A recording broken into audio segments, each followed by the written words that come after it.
Welcome to Shake Out Your Sleeves and Go, support for discovering deep joy through the subtle profundity of the Zen way. I'm Dosho, and I'm here today with Michael Kieran, the primary teacher at the Palolo Zen Center. Michael is a longtime student of Robert Aiken Roshi and Nelson Foster. So thank you for doing this, Michael. Great to meet you. We haven't met before, and I've wondered about you for a long time, hearing about what's going on there in Hawaii, which sounds really good, actually. It sounds like you've maintained a vital center with lots of zazen and sesshin, and that's not the case everywhere, frankly. So it's great for you all. And we'll be talking eventually about Mǎzǔ's Black and White Case 6 of Record of Going Easy. So, how'd you get into Zen practice, Michael? We've been talking about that, but let's touch on it now. Well, I thank you, and it's great to be here with you, Dosho. The topics that the questions you've sent to me and the topics are of great interest to me, and so I look forward to talking about them. Make a long story shorter, I came to Hawaii to go to graduate school, having had some exposure to Zen through a Chinese philosophy class in college in Sacramento, where I grew up. I came to Hawaii and started grad studies in philosophy at University of Hawaii. And in that first semester, I took a class in Chan Buddhism offered by Zheng Yuan Zhang, author of Original Teachings of Chan Buddhism, one of the early publishers on the subject. And in that class, I heard about the Kokan Zendo, which was nearby, and hastened to go over there and found my Dharma home. During that time, those years, Aitken Roshi he was Bob at that point, Bob Aitken, and he was the convener of the group, but was not authorized as a teacher until 1974, just a few months after I showed up. He was in Japan when I first started attending Zazen at Kokoan. And then in early February, he came back and had been authorized as an apprentice teacher by his teacher, Yamada Koen Roshi. And so his first session as teacher in February of 1974 was my first session as a student. Hmm. And I practiced with him intensively for the next 10 years. Mm-hmm. And more about that, but that's kind of how I got into it. And it felt like home. It was a wonderful time, of course. Many people my age at that point, I had hair down past my shoulders and drove a Volkswagen van and et cetera. It was required. And, yeah. And it was much like many of the other attendees there at the Kokoan Zendo. Tell us a story about Aiken Roshi, something that, I think of listeners, and at least for me, I did have the pleasure of meeting Aiken Roshi once, and had a sense of his diamond-like blue eyes as he kind of saw through me. But someone who's had a lot of experience with him, and he's one of the great founders of Zen in the West. So, anything come to mind that seems like it captures his? Oh gosh, just on that same theme, he was a person from another generation, really. He did grow up in Hawaii from a fairly young age. He wasn't born in Hawaii, but Hawaii has a way of affecting people, and it's quite a different culture here. In a lot of ways, we're not really part of the United States. We were taken over uh, in a military coup, and the monarchy was overthrown, and all sorts of things. People who uh, have been here for generations know that history well, and it was part of Roshi. But really, um, the, as I mentioned, I was pretty much of the hippie generation when I started out here, and that were many of my Sangha cohorts were also of that culture. And one of the groups that Aitken Roshi was living on Maui at that time. He had moved over in the late 60s to Maui. Most of the folks at the Maui Zendo were also kind of long-haired hippie types. And it's interesting how um, many of us who had very, very little structure in our lives were drawn to this highly structured practice, Mhm. and just dove into it with a lot of enthusiasm. Um, but one of the groups that Roshi also used to attend to was on Kauai. It was really kind of a hippie commune out on the north shore of Kauai. And they called their group the Buddha Mountain Zendo as part of something called Taylor Camp at that time. And so he would go over and teach the Dharma, and then also just enjoy skinny dipping with everyone else. And it didn't, it wasn't all that natural for him, but he just gave himself to the students that he served. And I think it's a wonderful example of who he was. Mm. Um, uh, yeah, anyway, Oh, well, that is a wonderful example, but not an yeah. example to be replicated now. For example. Well, here, here. Uh,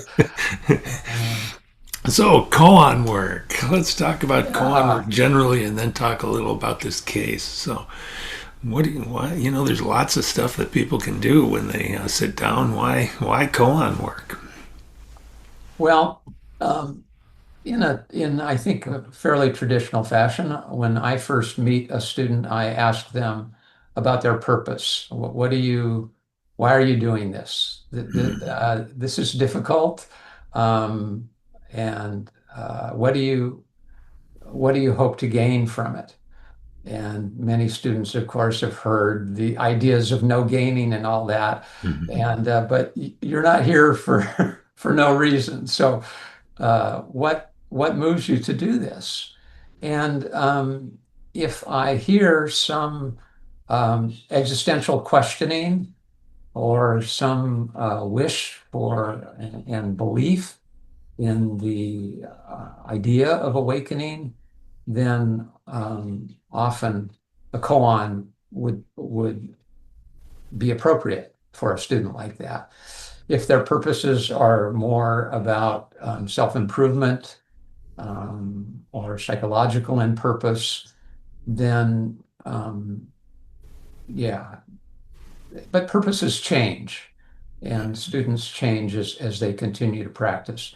So the other thing there is that in any case, um, I would want a student to start out with breath counting practice. Um, and I don't do koan study with people that come to sit unless we have formed a teacher-student relationship. Mhm. And that we find out just by doing it. I don't expect myself or them to know if we have that kind of relationship um, until we've practiced together for a while. But I guess this gets into your next question about when in a student's process. I really want to see some deep settling in zazen and some sense of transparency of forms of life, of thoughts and feeling um, before suggesting we take up a koan. And Say more about transparency. What are you looking for there? I mean, I think of more traditional kind of categories like samadhi or non-self. Is that somewhat in the same category that you're talking about, or? yes, I think some degree of forgetting the self, some sense of the emptiness of forms, Hmm. the transparency that there's no. I can remember my own an experience I had that maybe would be a better example of it. Um, we had a Bodhi tree at Kokoan, as we do at the Palolo Zen Center, and it when the leaves fall and decay, all of the kind of material, the leafy solid material of the leaf disintegrates and evaporates, and all that's left is the veins and Hmm. stem of the leaf. And Hmm. so there's kind of a pattern of a leaf, but it's completely transparent. Hmm. You can see right through it. Hmm. Lovely. And yet it's still there. It's completely identifiable as the leaf. And so many ways that people might report that kind of thing, but I until that there starts to be that forgetting the self and a sense of um, yeah, transparency, then I think koan work is premature.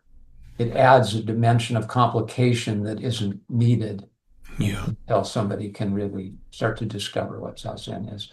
I also don't, I, I, I think some people treat so-called breath counting, even though we're not counting anything, as a kind of preliminary or limited practice in some way. I don't see it that way at all. Each of those numbers is a koan. Hmm.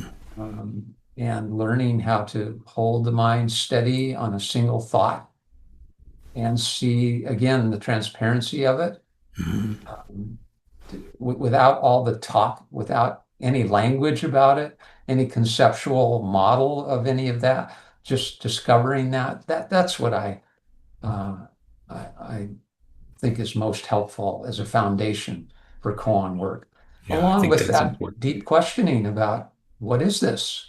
What is this life? Yeah. Uh, What is this breath? Yeah. yes. We often tell people that, Suzuki Roshi, I've heard, counted his breath, his whole practice, his whole life. And the Buddha, of course, followed his breath, the whole his whole practice. He talked about following the breath in the Pali Canon as his practice. So it's not Yeah. a lesser practice, of course. Agreed. So what koan do you start with? I mean, Usually Mu or? Mu, um, sometimes who hears, Mm-hmm. um, but mostly Mu. Why? Um, it's it's simple, straightforward, and tried and true. Uh, I trust it. Yeah, And it's interesting that Hakuin apparently, right? He kind of converted to the one hand later in his life and thought that it was. He goes on, with his enthusiasm, his characteristic enthusiasm, that one hand is more powerful than Mu. But I actually don't know anyone who uses the one hand as a yeah, first koan these days. Do you? no, I don't. Um, yeah. But I honestly don't know so much. I mean, we're out here in the middle of the ocean, somewhat isolated. I don't know so much what people are doing these days. Little bit through the Diamond Sangha has its own teachers organization, and Right. we certainly talk and share notes and such. Hmm. Most most people I know do use Moodle. I We think that. do, as part of that first gate practice, do put people on the sound of a single hand Hmm. as part of the just the first gate. So we always work with people on that. Anybody in our tradition that's worked on Mu has also worked on the sound of one hand. I think we use the same basic I system. There believe probably so. are changes, but yeah, there maybe slight differences, but I think there's a high degree of similarity. Do you work with people online? I don't work with people online. I do work with people by phone, Mm, who are my students. I Zoom just adds another layer to me of removal, even though, we have these digital images of each other here and all of that. I feel that the phone contact is more intimate. Um, and so I do that. I do that only with people who are my students and who aren't here on Oahu, where they can come and see, where we can do Doksan in person. And I also limit it to, I want to see people at least once a year in a 5 to 8 day long session. mhm. That forms a kind of foundation that I think is essential to make the dokaphone, as we call it, Do work. you? Great. Um, yeah. Huh? I have a friend who does work, also David Reinick, with people via the phone, and he has a headset, and he said he can really hear a lot more in their voice than he can see Uh-huh. in the Zoom meeting. So he prefers phone for that reason. So one of the other questions in the list, let's touch on it about the key variables that influence how long it takes for a student to penetrate the first koan. What do you see? Yeah. Um, the truth is, I don't know Hmm. uh, what uh, what the variables are. Certainly Zazen. I you know I think that's and Sesshin. Those seem really important. And apart from that, yeah, I'd rather not speculate. Do I you recommend a certain amount of zazen for people? Yes, of course. I recommend people do Zazen every day for at least one 25-minute period, and that they come at least once a week to sit with the group at the Zendo and come to Doksan Mhm. at that time, and do at least one session a year. Do all of them if they can. Mhm. But as lay people working often, you know, they can do one session a year, that's good. And I help I try to impress upon them that if they don't block out the time to do it, um, their boss doesn't care if they do session or not. And the world is not going to conspire to just sort of create the space, so they have to make it. They have to make that happen. But they also have to do it in a way that they don't lose their job and they Yeah. don't lose their marriage or whatever else is, demands there are on their time. But to me, those things are they work together. Just doing session without daily zazen is kind of it's loses a lot of its power. Mhm. To do daily zazen without having the intensive time of session also um, not enough in most cases. Yeah. I So it say goes that's the together. same. The other aspect, of course, is sitting together with a group, and I highly value that. I probably say more about that as we go on, but I think that's really important uh, in the flesh.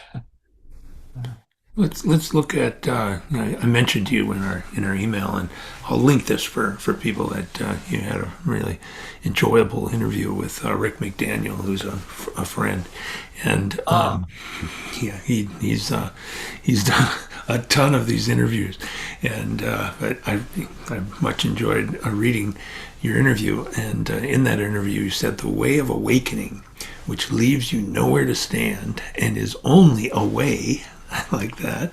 No parking allowed. That to me is what has to be preserved if Zen is going to stay alive.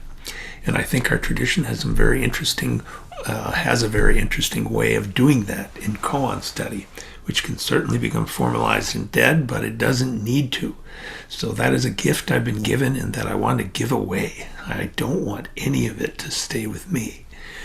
That's lovely. So what makes our tradition, what we have to offer through koan work, so interesting in terms of keeping the tradition alive? Yeah. I can't speak as having surveyed a lot of different traditions and know what they offer, but in my experience, there's something unique about the that in particular koan study gives the opportunity to embody and um, emulate is a word I like to use a lot. We have the Chinese word shui or gaku in Sino-Japanese. It means to emulate. And that's quite a different thing than conceptual understanding, learning through emulation. So um, each koan is an opportunity to emulate what's happening there, to embody it. And that that to me is extremely valuable, especially in our day and age, where conceptual understanding seems to be, mostly what where we work and Indeed. where things go on. Our third of the four infinite vows, which we translate as Dharma gates beyond measure, I vow to master. Mastery there is shui. And one of the reasons we translate that as master is that mastery is interactive. I mean, there's the downside of that translation of our unfortunate, but real master slave kind of mastery domination idea. But that's not mastery. That's something else. That's a perversion. Real mastery involves an interactive process. If you have a master carpenter, they have learned from the wood how to work with wood. The wood has taught them, and they've opened themselves to that wood.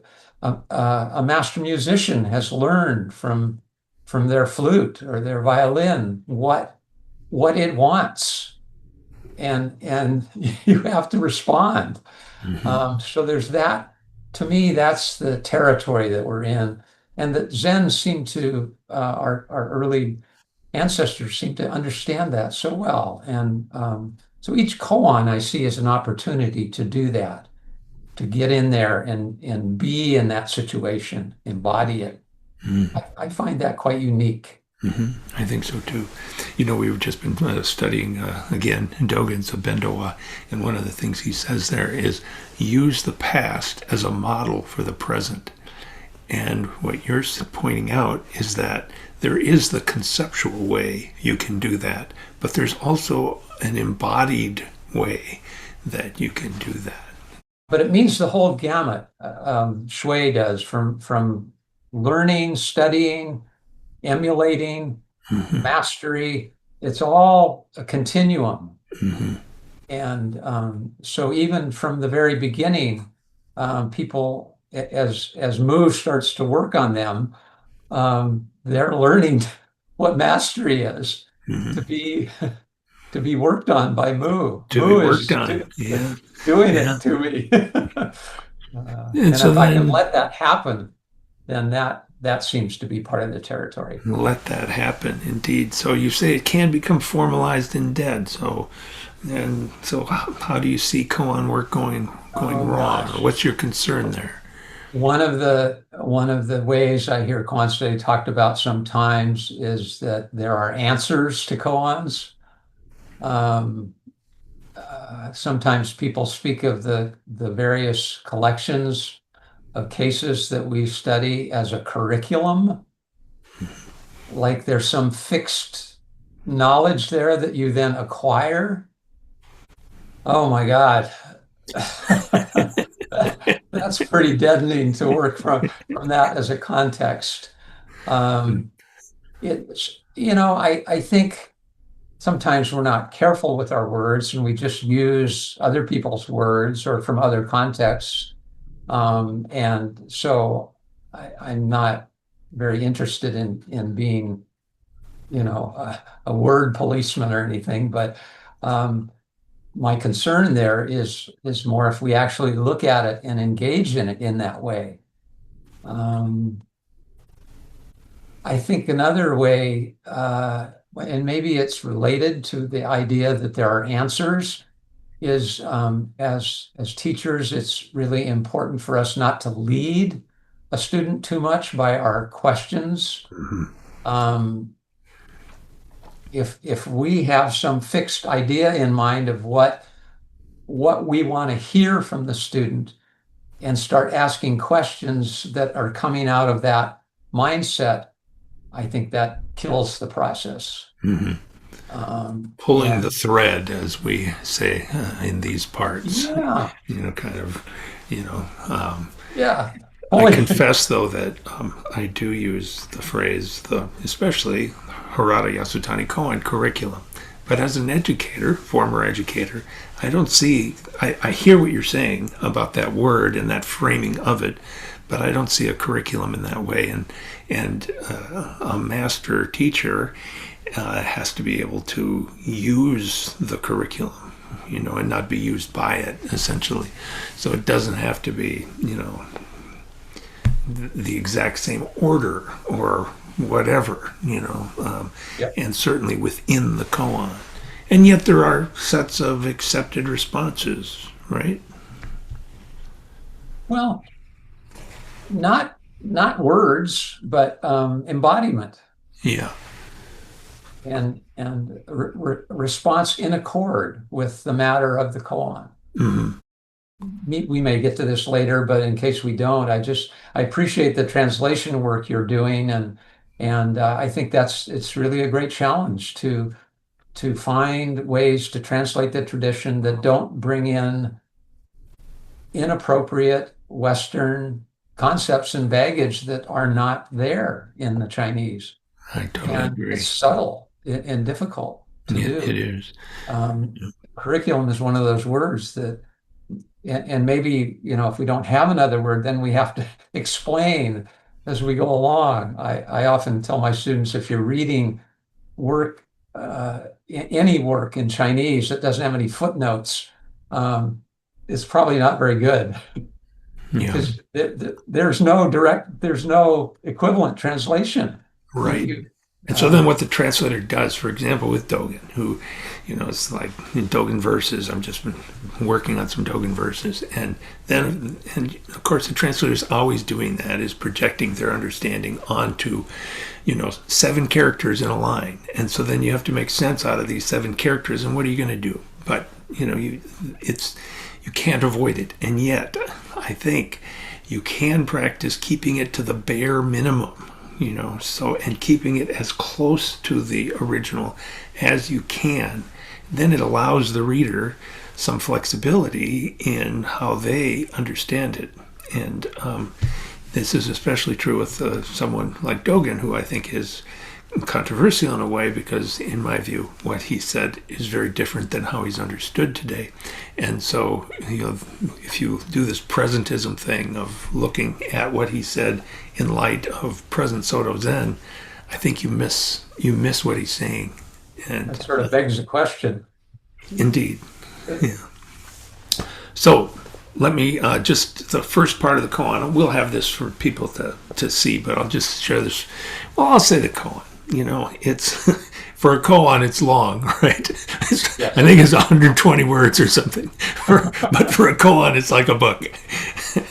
A monk asked, Great Master Mǎzǔ, apart from the 4 phrases and cutting off the 100 negations, I asked the master, point straight to the meaning of Bodhidharma coming from the West. Mǎzǔ said, today I'm exhausted and I can't explain for you.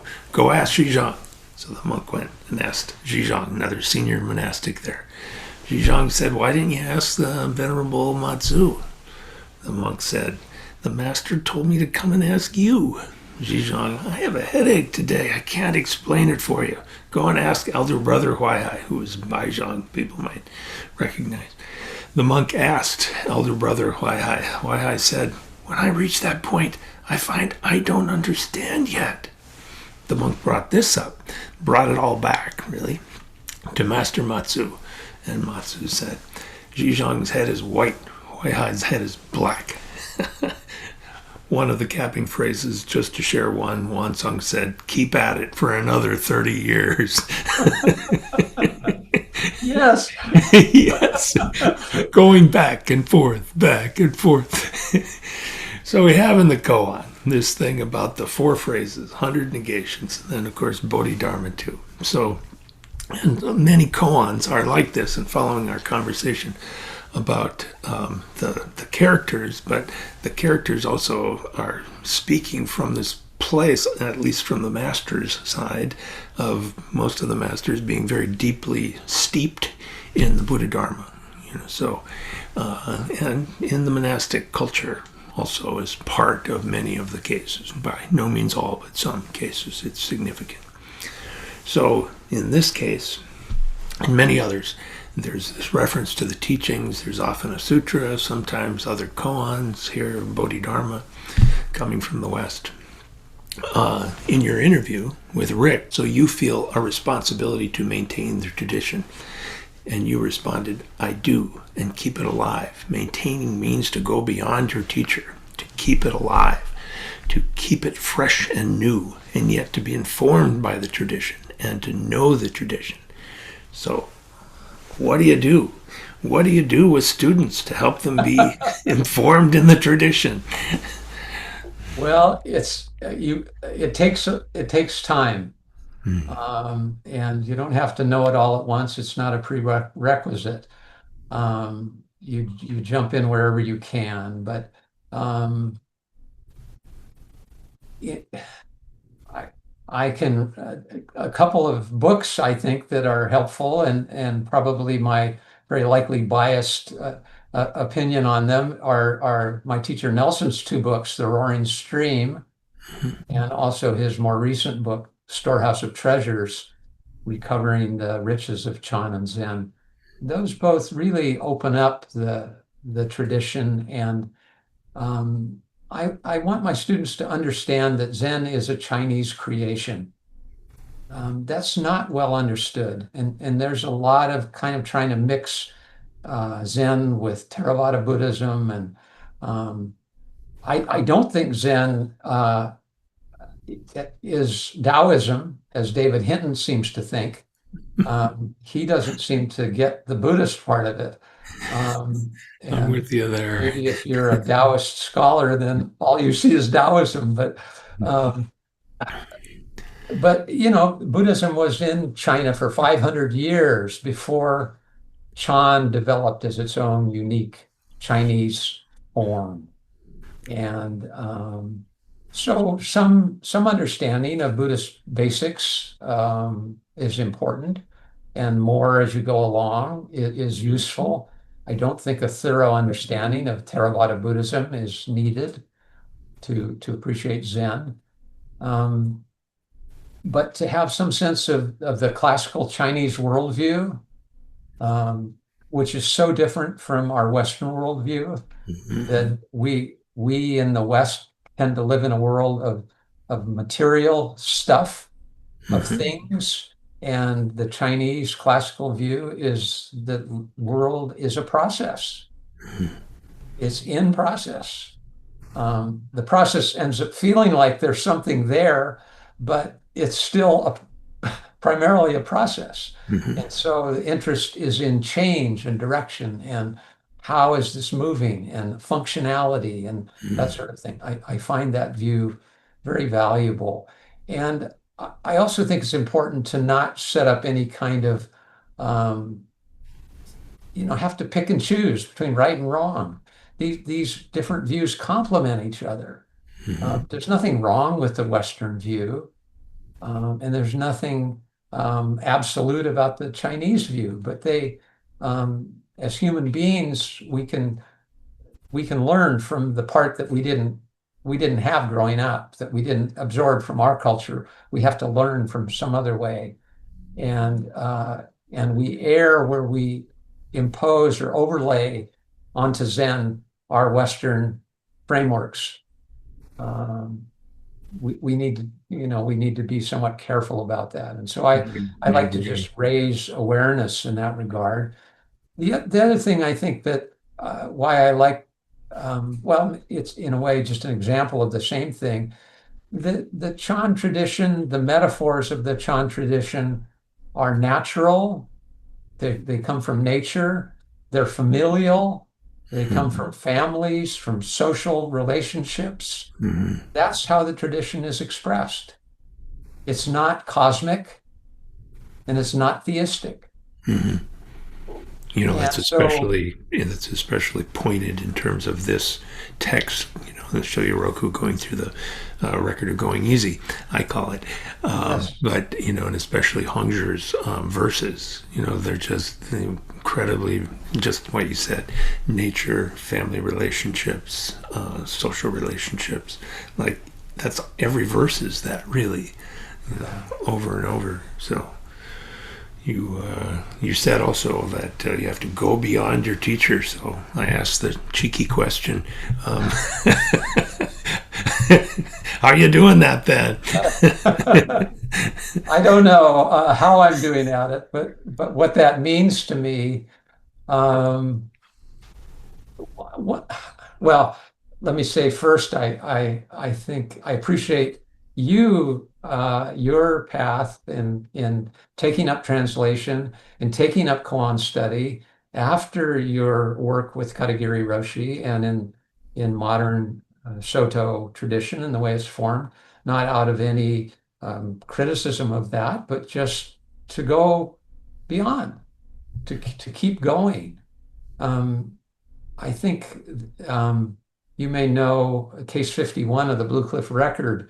Yanto there, Master Yanto tells an inquiring monk who's asking, who recently had an encounter with Yanto's brother monk Shui Feng, um, and didn't quite get what had happened there. And Yanto says to him, Shui Feng and I were born on the same stock, but we do not die there. Mhm. And that's important. They were both students under Master Deshan, but they needed to go beyond Deshan in order to keep the teaching alive. Mhm. That's part of what it means to me. It's not a comparative sort of thing. It's it's it's not a dualistic idea of going beyond your teacher. It's Mhm. an imperative that you must in your teaching is parrot your teacher, you do die on the stock. Mhm. Right there where Mhm. you will die and Zen will die along with you. So there's a and that goes back to Baizhang who said, if you only achieve your teacher's awakening or realization or view, your teacher's virtue is cut in half Mhm. only if you go beyond what your teacher uh, offered to you. So I think that's an imperative for us um, to be deeply, deeply rooted in the tradition, and at the same time use our own expressions of the tradition from our own life experience to keep it real, to be honest, and not be uh, just parroting other people's words, using living words. Living words like stock is a nice living words, born on the same stock. It's zong in Chinese, and I've usually translated it as lineage, but I think I'll go back and change to to stock, because then if you're born of the same lineage but don't die of the same lineage, there's a sense of somebody going a little off, right? Yeah. But if you're born on the same stock but don't die in the same stock, then it just makes sense that you wouldn't do that. You know, so I like that a lot. Great. Any last things you'd like to say to people about koan? Oh gosh.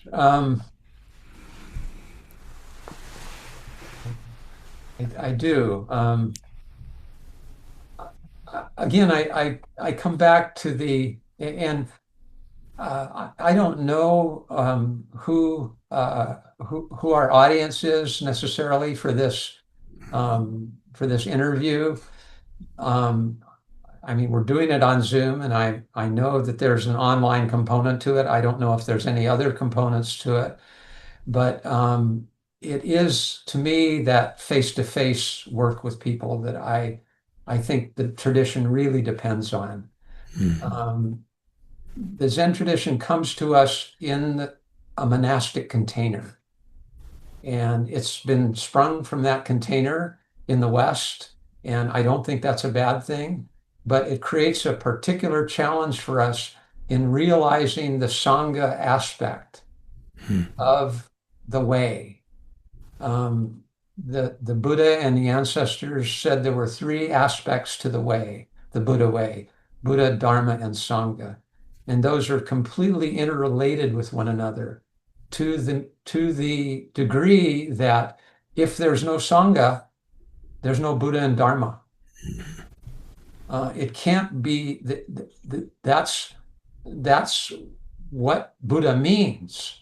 It's internal to the meaning of Buddha and Dharma that there is Sangha. And I think that's the Buddha and Dharma aspect have come to us pretty clearly, but the Sangha aspect is left for us to realize in our own way in the West. And I don't think the internet is going to do it. I think, I know it's not going away, and I know Zoom is not going away, and it can be very helpful and supportive, and I think it's important for us to do that. But